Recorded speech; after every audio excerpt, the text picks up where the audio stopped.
All right, well, first of all, I want to thank Dr. Pollack for inviting me to present here, of course, at the conference. Physics and chemistry, of course, biology, water, and Maya too, and Anton, and the whole group, and all of you that are here. Certainly appreciate getting a chance. I'm in the soft science side of things. I'm a veterinarian, if you will. And just I want to also thank Ray Stewart, who was a fellow that got me started in induction into electrolyzed water using chiropractor. And to all my colleagues and staff and owners that helped cared and did the observations of all the patients, and to my family, especially my wife, who I know she'd love to be here too. So she'd love to meet all of you. Of course, I have to be, as a practitioner, I have to declare and give my declarations and my conflicts of interest. Of course, what I am presenting here is not meant to provide recommendations for the diagnostics or treatment of animals or people. I'm going to do that, okay? And I have worked, of course, with the Department of Homeland Security and the Georgia Emergency Management Agency, and I'm not representing them here today, nor am I representing the University of Georgia and College of Public Health, or the Regional Institute of Veterinary Emergencies, or Hyperbaric Veterinary Medicine, or Oconee County, where I'm a firefighter.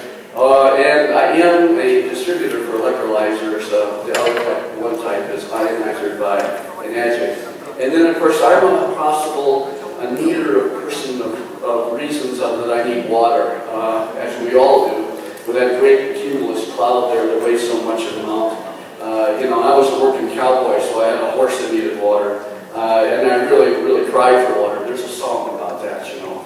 And of course, there's water. If you're ever out in Nevada, there's wild horses, and these are some horses that are just, I can imagine, screaming out for water. They don't know inside them, though. They have easy water. We'll take care of them. I'm a working firefighter, so there are times when I'm out there and I'm fighting fire. That's me. That's underneath the little sign that says water, and that's me after the fire's over, and I have a glass of or a lot of water in my hand. And as you know, there's so many things that are problems with bottled water, but you can have chemicals in them that shouldn't be there from the plastics. They also are a pH of around 5.5. They're literally a dead water. There's hardly anything in them. They don't resonate at all. But anyway, we continue to use it because that's all we have. Fortunately, now there are some companies that are putting out at least alkaline pH water. I haven't tested the resonance of the water, but it looks promising. Of course, I'm a medic, so in driving an ambulance, I'll try for water. When I'm at a scene, I'm going to try for water. The only other thing we want to try for is oxygenation. So it's either vascular volume or oxygenation when I'm treating a medical patient. And then even at a car wreck, of course, everybody's trying to get some water.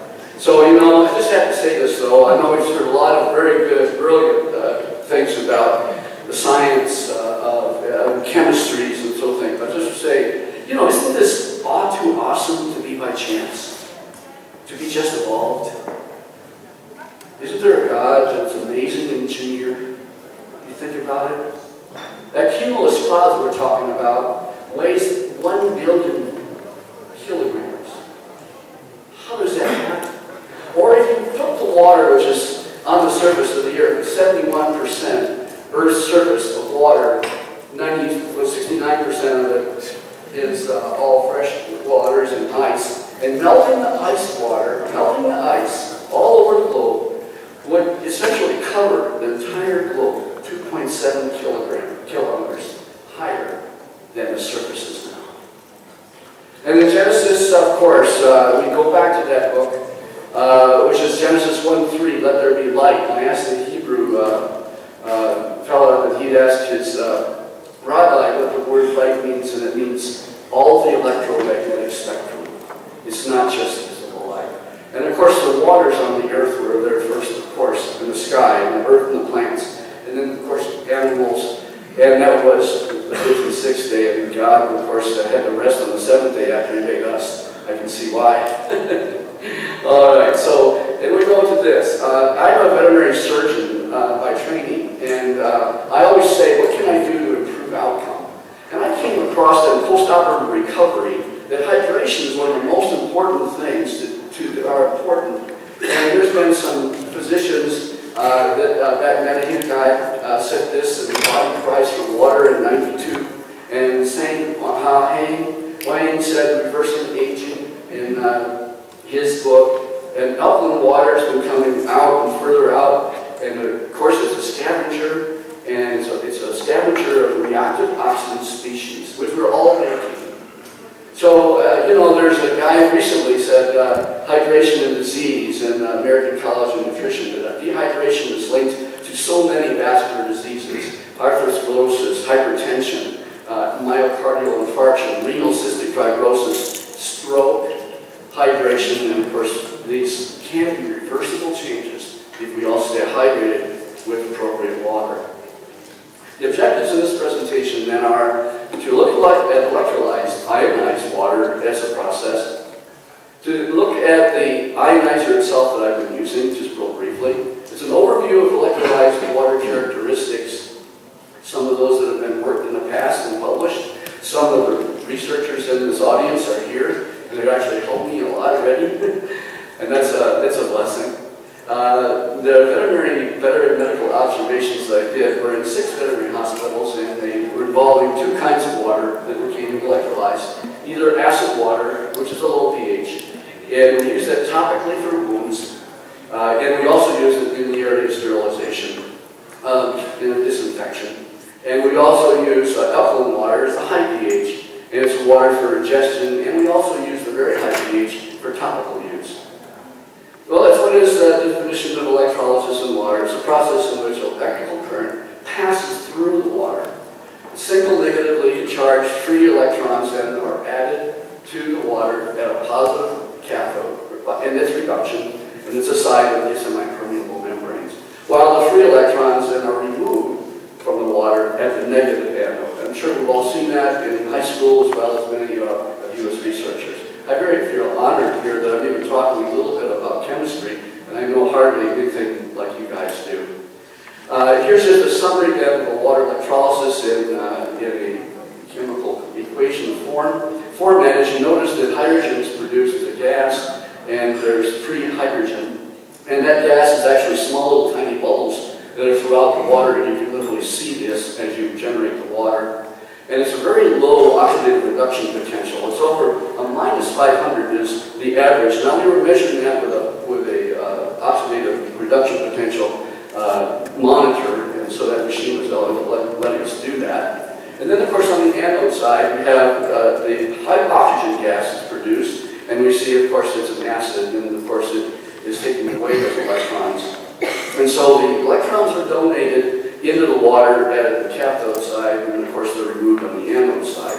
And those electrons are going to be important as we see going on here. Notice that there's a small amount of just a kind of a picture just with a regular camera just showing all the bubbles. As you can imagine, see in the back of the room that shows up all right. The tiny little bubbles, and if you take a lighter, if you light them as they come off of a machine, you actually pop, so they're exploding. Water electrolysis then that we're using at home, in industry and medical uses, there are many different kinds. Then of course they generate both these types of electrolyzed water. The ionizers that we use with the SD501 from Osaka, Japan, it generates by passing 220 watts of power with 60 cycle alternating current, and it goes through 7 by 5 inch platinum coated titanium electrodes. And they've been ameliorated together in a really format so that there is none of the titanium comes through. It's all platinum that comes through. There is the nano platinum that is produced, of course. And it's filtered first. And it's important to recognize that the filtration is very, very important. If you don't have filtered water that's very quality water going in, you may be ionizing things you don't want to. So we have this room 6 in one of our rooms that we call functionally the watering hole. That's where we have the ionizer, and we have that machine, and this just it has of course you just press the button, it turns it on, it says Kangen water, and it takes what pH that you want, and then of course the water comes flowing down out of its major source here. And so this is where the alkaline waters are going to be, and the acid waters are at the bottom on the other side. And there's just one of the patients coming in, and you'll notice he's pretty happy, that fellow there, because his dog is starting to walk, and then he's been drinking the water, and he notices the water tastes different. It's like you're walking through an area where there are hardly any type of impediments.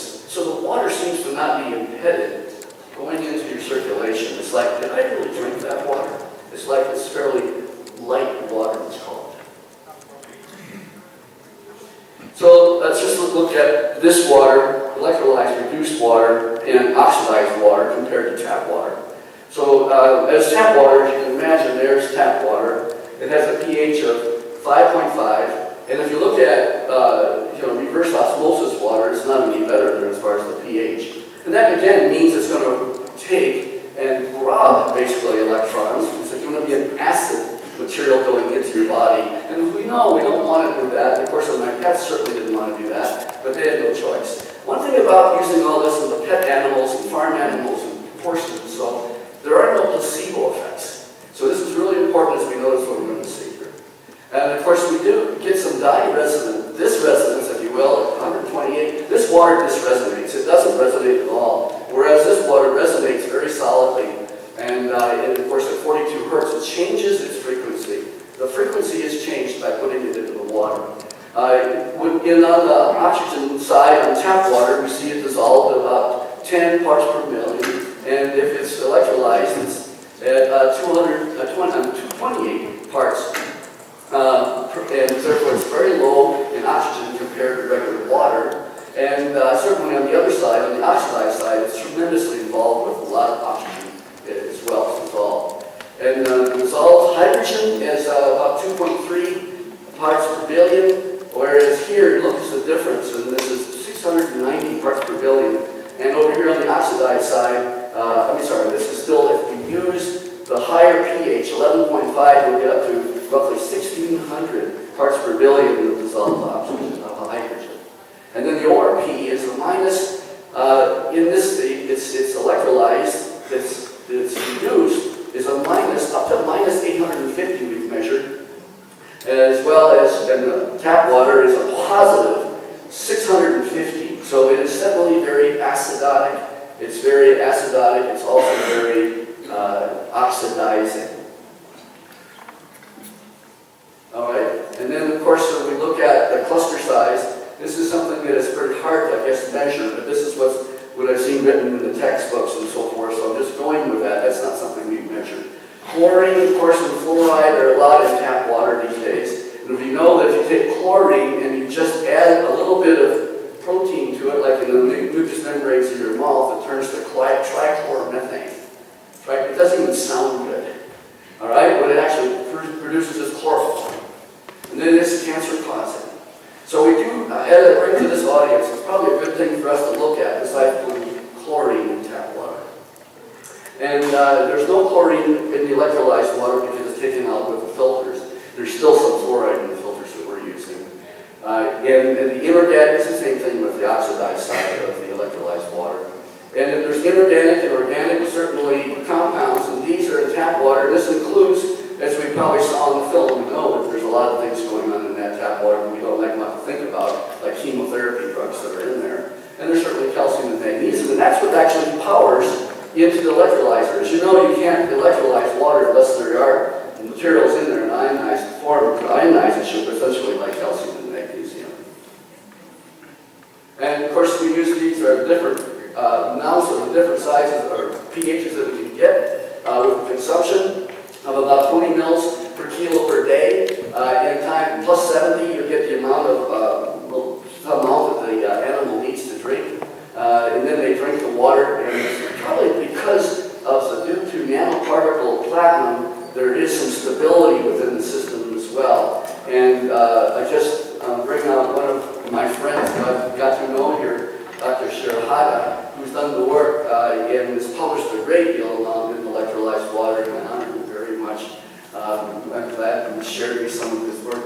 So electrolyzed reduced water supplemented with platinum nanoparticles suppresses the promotion of two-stage cell transmission of cancer cells. And that's important for us to understand and keep on moving on. And so if the topical we use the 11.5, it soaks into the tissues and serves as an antioxidant soaking into tissues. We see this visibly, and we just bring out maybe it's the aquaporin system, because if the water has truly been in a hexagonal structure, it's going to fit on the top of the aquaporin much easier, sit into that tissue, run and into that cell, and run into that cell, which would be easier with energy phase of needing it. So we see leg edema go down, facial edema, from blood trauma and so forth go down from the antioxidant effects as well. So, and again, work that Dr. Shirahata did with electrolytes reduced water, it found that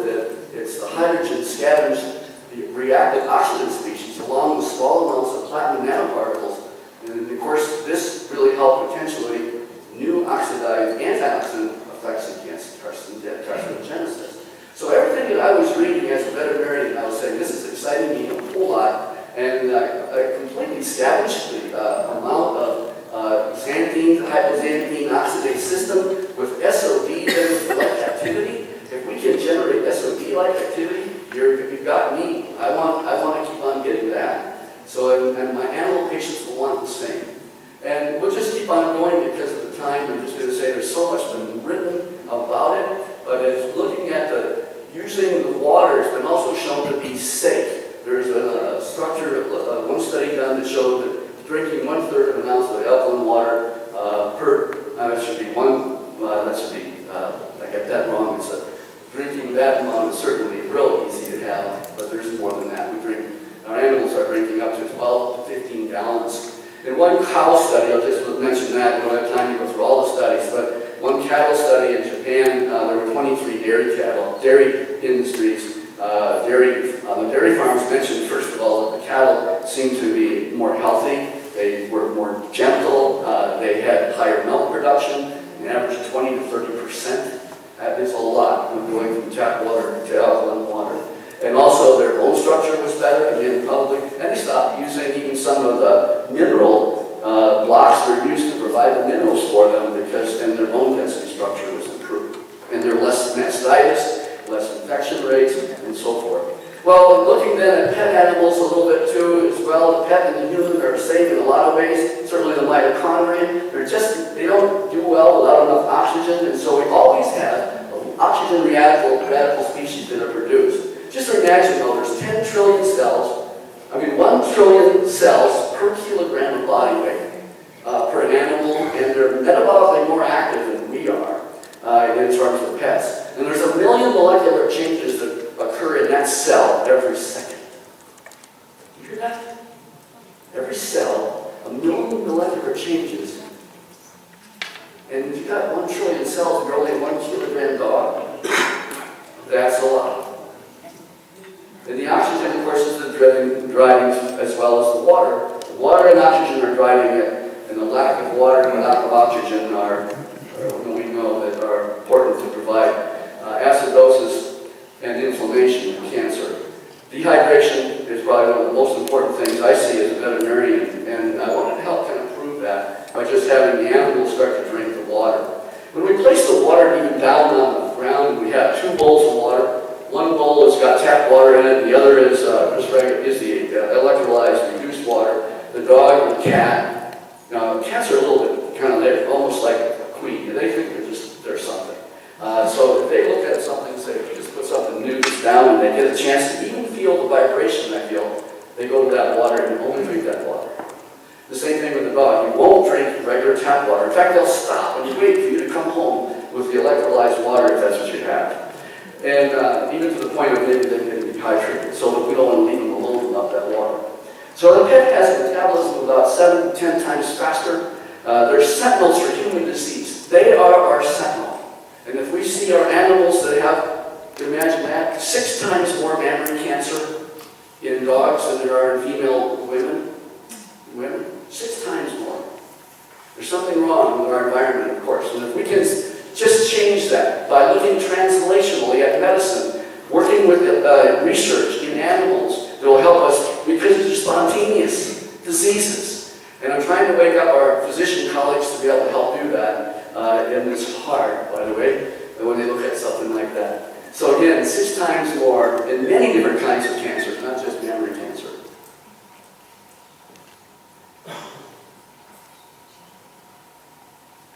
Let's see, I've lost that. It's not firing me. There we And if you look at, this is, I hope this shows up. I don't know if it will. Let's see if I can move it around from the fire. Oh. Nope. I guess not. All right. Well, that was supposed to show you the magnificence of the blood formation, of course, in membranes and how fast they move. And now we'll just move on to our pets and owners. We did 6 practices, but now again, this is over about 2.5 years, and we had 300 dogs and cats, and we lost a lot of them in follow-up, so we had really basically 100 that we could really look at pretty carefully, as well as most of the people and 10 cats that would want to contribute to our system. This is an electrolyzed water going into this patient. He's already been hydrated. We notice a difference when we use other kinds of modalities. Now, this modality here is a targeted pulse electromagnetic field. It's one of these. And I'm going to pass it around just so you all have a chance to look at it at least. And I'm going to put a signal, and I'm going to turn this device on. And it just has 2 little batteries in it. And I'm going to use a biotensor, the demonstration here. And this is a tensor to just look at very subtle energy fields. And I'm going to turn this very subtle energy field. It's only 1,000th the power of yourself. And I'm going to turn, I'm holding this still. And there's the field. It's kind of moving back. It's moving. Then I'll turn it back and there it goes away. Now it's moving and pushing the tensor. Then it goes away. And there's the tensor going this, in other words, there's no resonation. Now there's resonation. Resonation. It's a very subtle energy field. Again, 1,000th of power itself. And it's powered by 2 little batteries.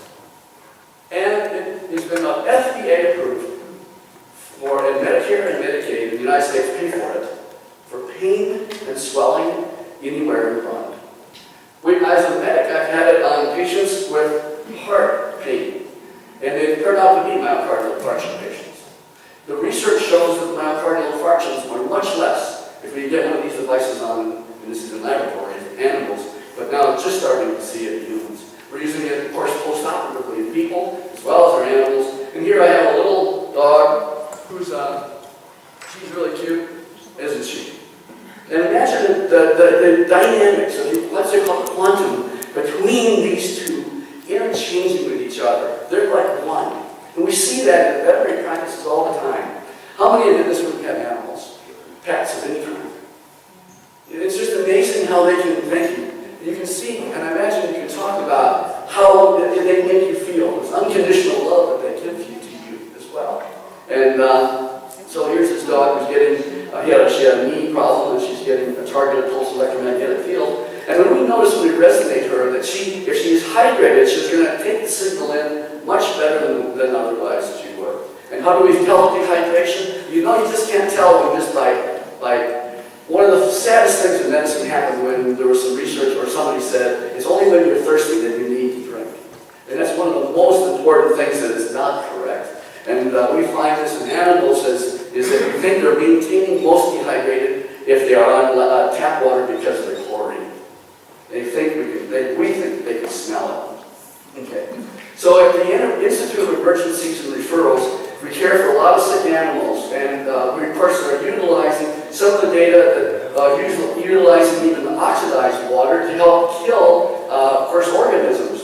Even on the surgical floor, our operating room area, we're using it, of course, for sterility and surgical scrubs, and using it for rinsing bad wounds, and we just use it a lot. Now here's one of our patients. This is an 18-year-old cat who was chronically receiving 2 to 3 times per week subcutaneous fluids to maintain her renal function, and she began eating well and began feeling better. And she said the ownership started playing on day 2 after she started drinking the electrolyzed reduced water. We observed that we decreased her BMN and her creatinine, her functional kidney values went to normal. She stopped the subcutaneous fluids. She lived another 1.5 years. At the age of 20 years old, she went on to be in heaven with her owner, I'm sure. And her owner, of course, stated that her electrolyzed reduced water was just amazing for her,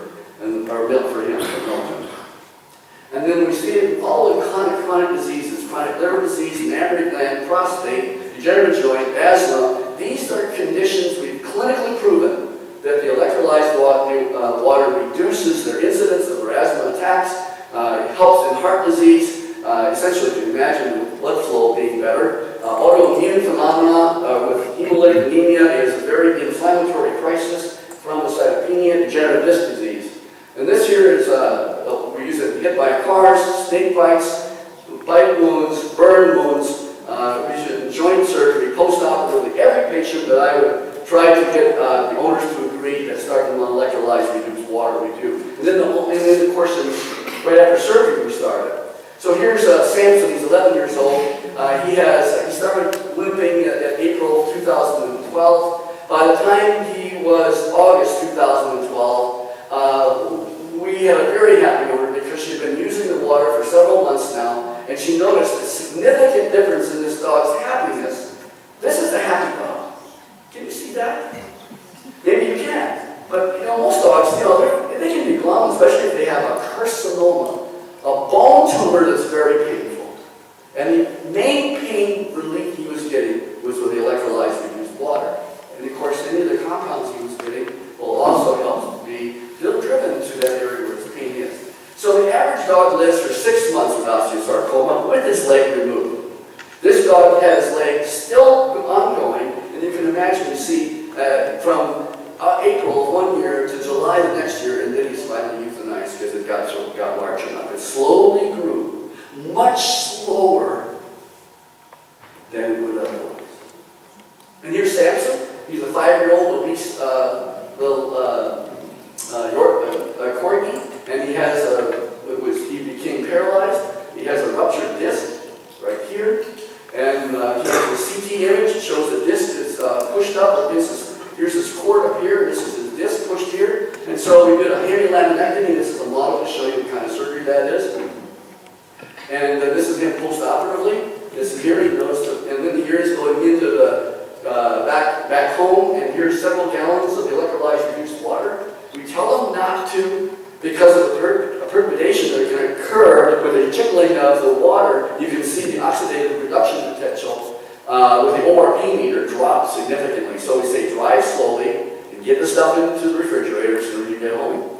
And of course, if they can also buy that little machine. They're not cheap. They're about $3,900 for that little machine, but it's very, very, very powerful. And we have a lot of owners that do go on and get that machine. Here's a happy surgeon because I had another dog that he went on to complete recovery. This is a spinal cord rupture. Spinal cord compression. It's within the spinal cord itself. It's not like a disc that we all have in humans, where it's in the sciatic area. The entire family, including the children and grandchildren, everybody's drinking the water now. Here's Maggie. She was found in a trash dump. She was approximately 10 days old. She was brought in very weak and dehydrated and starving, literally. And she had a severe eye infection and conjunctivitis and so forth. And we used oxidized water. She had an IO catheter placed in her bone. And we started on IV fluids right away. And then we had the electrolyzed reduced water we started using. And we soaked her eye first with oxidized water to help kill all the bacteria. And then, of course, we then on to use the electrolyzed reduced water to take the swelling out. And then she was on the electrolyzed reduced water here's Maggie, and here's Brian. And literally the joy and happiness that occurs. And she had a supraorbital cyst that occurred. She is now continuing to be observed when she's being applied at 11.5 as an anti-inflammatory topically, and then she's drinking in the 9.5. Okay, here's Samson out of Franklin. You can see how the owners really love to take the water home, and they're not just taking it home for the dog. I'm sure they're not. And this is where they're going on home. Dental and oral cavity disease. You see virtually this. You put the 2.5 on to clean the teeth, and then you use that for any infections that may occur. And that's really, and oral infections just go away. And then we see the cats as well as the dogs on 11 or 9.5 or 9 water. And we have very, very big problems with obesity in animal patients, just like we do with people. And we see the loss of weight if indeed they stay on their electrolyzed water. And again, here's a cardiovascular thoracic surgeon who's inspired now. Horst Felter and I have been working with using it in burns and also all kinds of wounds, the electrolyzed, oxidized water. I'm sorry, I'm showing you a little quick picture. There you go. You won't see it very fast. All right. But then we save all severe wounds that are going back, in the operating room. We fix them. We electrolyze oxidized water from wounds. It cleans. It destroys all bacteria, including the severe ones that are like staph infections and so forth. We irrigate with it as well as we use it circulating post-operatively. When we have a really acute like staph pyoderma infection in the skin, we go ahead and apply immediately the 2.5 and then apply the 11.5 on the anti-inflammatory side. We use it, if they're sick enough, we put it in a tube down their nose so that we're adding glucose and glutamine and the 9.5 because they've got some added metabolic acidosis. And research has shown that metabolic acidosis is really very significantly treated well utilizing electrolyzed reduced water. And there's a lot of things that happen. These animals love the water. Can you tell that little dog loves the water? And of course, we use it in head injury along with, this is a little dog that survived very severe head injury, and she's done well. The post-operative performance of these animals, and we use it in hyperbaric oxygen. We use it in patients that are going in the chamber. We know that they're going to have easy water treatment. Dr. Pollack, he told me that when he puts water inside a chamber, it makes easy water. So we use a lot of hyperbaric oxygen in practice. And you can imagine these two guys are taking a ride in the hyperbaric chamber. And in summer, all right, so we have many pets who've known to improve notably by their owners and by their veterinarian, 85%. We had especially those diseases that were really easily observed and seen differences, like joint disease, where they're walking better. Or some animals are running where they weren't running before. Just last week I had a patient owner say, he's never run before. And she's a great Pyrenees, about that's called. All right, and we see asthma, dermatitis, neoplasia is slowed down, and we have seen that.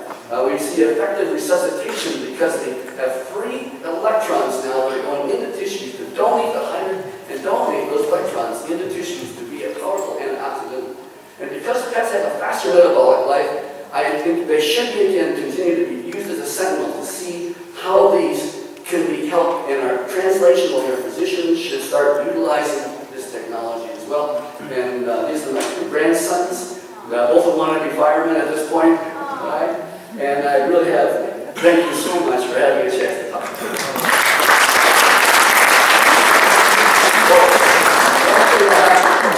Sorry. If you are in a building anything higher than 2 stories, always carry a plastic bag with you. If you smell smoke, and don't open your door to your room in your hotel. Get down first on the floor. Take your plastic bag you can carry with you wherever you go. It's got clean air here. You're getting down. You're going to get out. You want to get out. Get out of there, but you've got clean air in here. At least 10 minutes worth. Otherwise, you'll go out into that building area where there's so much smoke and carbon monoxide and carbon cyanide, it'll kill you. I know. I carry people out because I'm going in with a mask. Please, just start taking a plastic bag. Something clear, by the way. Not very dark. Okay.